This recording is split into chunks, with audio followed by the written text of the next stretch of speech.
वक्फ board के पास लगभग 9.4 लाख एकड़ ज़मीन है, बट ये चीज़ें किसी भी माइनॉरिटी मुस्लिम को नहीं पता है कि इतनी ज़मीन है होने के बाद भी कोई भी मुस्लिम यानी लोअर क्लास के मुस्लिम है उसको फ़ायदा हो रहा है नहीं हो रहा है। वक्फ बोर्ड ने आज तक इतनी ज़मीन होने के बावजूद, इतनी इनकम होने के बावजूद, और मैं आपको बता दूं वक्फ बोर्ड से जो पर एनुअल जो इनकम आता है लगभग 12 लाख करोड़ इनकम आता है, लेकिन इससे फ़ायदा किसको हुआ? किसी मुसलमान लोअर क्लास के मिडिल क्लास के मुसलमानों को आज तक नहीं हुआ है। क्या वक्फ बोर्ड ने कोई हॉस्पिटल, कोई कॉलेज, कुछ भी एनीथिंग जो मुसलमान छोटे छोटे जो लोअर क्लास के मुसलमान है उसको फ़ायदा हुआ हो? नहीं, अभी तक कुछ भी नहीं बनाया। सिर्फ वक्फ बोर्ड से जो बड़े बड़े मुसलमान हैं, जो धनी अरबपति मुसलमान है, उसको फ़ायदा होता हुआ आ रहा है। और आज वही लोग आज इस वक्फ बिल 2024 को विरोध कर रहे हैं। लेकिन छोटे जो लोअर क्लास के मुस्लिम हैं उनको ये चीज़ें नहीं पता है कि ये वक्फ बिल से फ़ायदा किसको होने वाला है। अगर ये वक्फ बिल अमेंडमेंट 2024 आ गया है, फाइनली तो बिल पास हो गया है, राष्ट्रपति ने भी इस पर मुहर मार दिया है, लेकिन ये फाइनली पास हो गया है, लेकिन इससे फ़ायदा किसको होने वाला है ये चीज़ें लोअर क्लास मिडिल क्लास मुसलमानों को नहीं पता। सिर्फ बड़े बड़े मुसलमान जो है, बड़े बड़े माइनॉरिटी जो है, उन्होंने इसको व्हाट्सएप पे एक मैसेज शेयर किया कि हमें जाके यहाँ पे धरना प्रदर्शन करना है, और ये लोग धरना प्रदर्शन करने लग जाते हैं। सवाल यह है कि वक्त की जमीन पर सरकार की नजर है। जवाब जल्दी से दे दीजिए शहजाद। मैं 2 वाक्य बोल दूं। अच्छा ठीक है, हाँ, 2 वाक्य। देखिए, एक तो सरकार घुमा फिरा के ऐसे आदेश और ऐसे कानून बार बार लेके आती रहती है, हाँ, जिससे मुसलमान परेशान हो। दूसरी बात, ये भारतीय जनता पार्टी के और आरएसएस के लोगों को एक मनोवैज्ञानिक बीमारी है, मनोरोग है, हाँ, कि इन्हें मुसलमान को परेशान होते देख के बड़ा आनंद आता है। अच्छा, इन दोनों उद्देश्यों के लिए आप जवाब दीजिए। मैं गंभीरता से कह रहा हूँ। अरे तो आपने बोलना कहाँ शुरू किया यार? पहले बोलने लग जाते हो। भाटी जी पूरी बात आपके बीच में भाटी जी बोल दी ना, पूरी बात आपने कर दी। हाँ, मैंने बोल ओके ओके, आप जवाब दे दीजिए। जमीन हड़प रहे हैं, आपको मनोवैज्ञानिक क्या है बीमारी? मैं कह रहा हूँ कि तो नाराज रहते हो यार, एंकर से भी, प्रवक्ता से भी, किसी की तरफ मुंबई मुस्कुरा दिया करो। में ये बिल आने से पहले 60% लैंड एनक्रोच्ड है वक्फ की।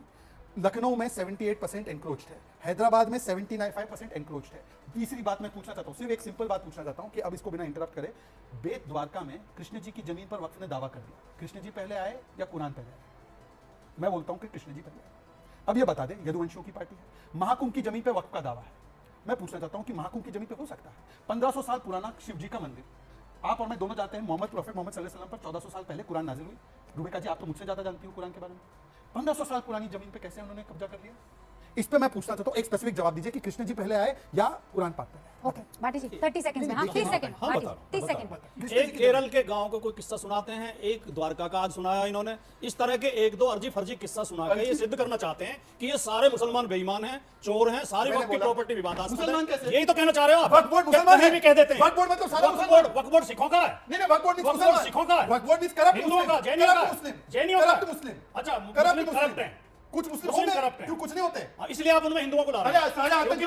मुसलमान थे, ये ऐसा होता है क्या? मुसलमान पे शहजाद, ये देखिए, अब ये को भी मुसलमान ढूंढ रहे हैं, इसलिए उसका क्या मुसलमान ढूंढ रहे हैं। ओके, आप दोनों रुकिए, आप दोनों रुकिए, शांत शांत शांत शांत। एक राजकुमार भाटी जी, नहीं राजकुमार भाटी जी, एक बहुत सिंपल सी बात है कि अगर मुसलमानों की तरफ से बनाया गया बोर्ड मुसलमानों की बेहतरी के लिए था, तो मुसलमानों की हालात ऐसे क्यों बने हुए हैं? वक्फ जिसके पास इतनी जमीनें हैं, उससे न जाने आपके पास कितनी कमाई हो सकती थी, वो कमाई यतीमों, बच्चों, मजलूमों के पास क्यों नहीं जा पाई? क्यों मुतवल्ली से लेकर वाकिफ से लेकर जितने भी वहां पर बैठे हुए हैं कुर्सियों पर, वो तो अपना खाता भरते चले गए, और मुसलमान बेचारा जहां पर है वहां पर रह गया। ये सारे मुसलमानों की बात नहीं है।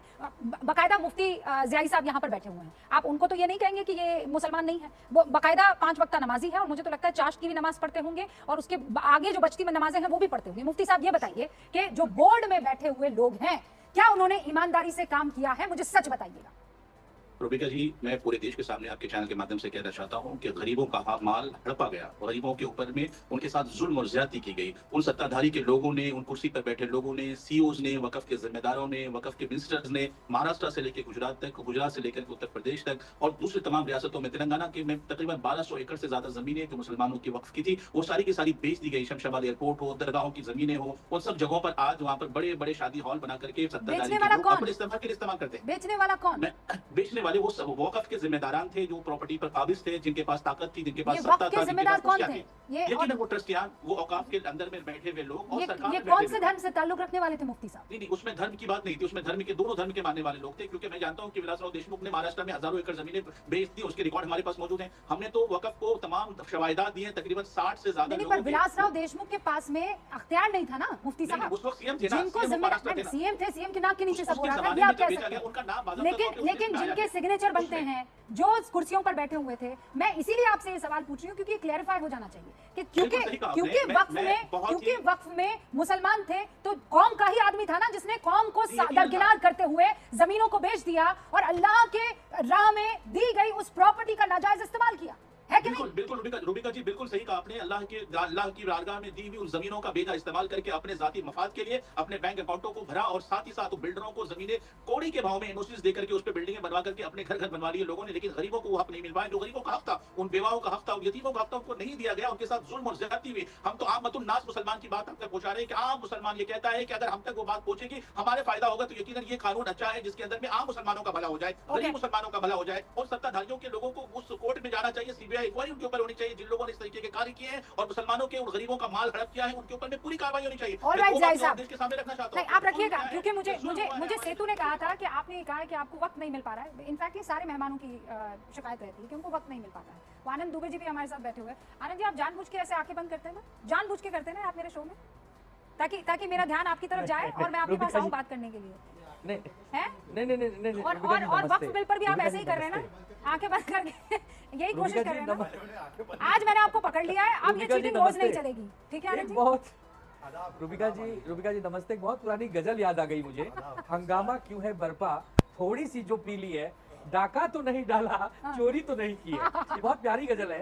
तो गजल ये कह रही है, रूबिका जी गजल ये कह रही है कि लोकसभा में एनडीए के पास बहुमत है, राज्यसभा में एनडीए के पास बहुमत तो नहीं है, लेकिन जुगाड़ जिंदाबाद है। आप जो मर्जी वो बिल पास करा लेंगे, ये पूरा देश जानता है। तो इसमें इतना हंगामा करने की जरूरत क्या थी? हम तो आश्चर्यचकित हैं कि अपने आप को हिंदुत्ववादी पार्टी कहने वाली बीजेपी कब अचानक धीरे धीरे मुसलमानों की रहनुमा बन गई, ये देश समझ ही नहीं पाया। अच्छा। सौगाते मोदी, सबका साथ सबका विकास, हम तो मुसलमानों की खुशहाली के लिए काम करना चाहते हैं, ये अच्छी बात है।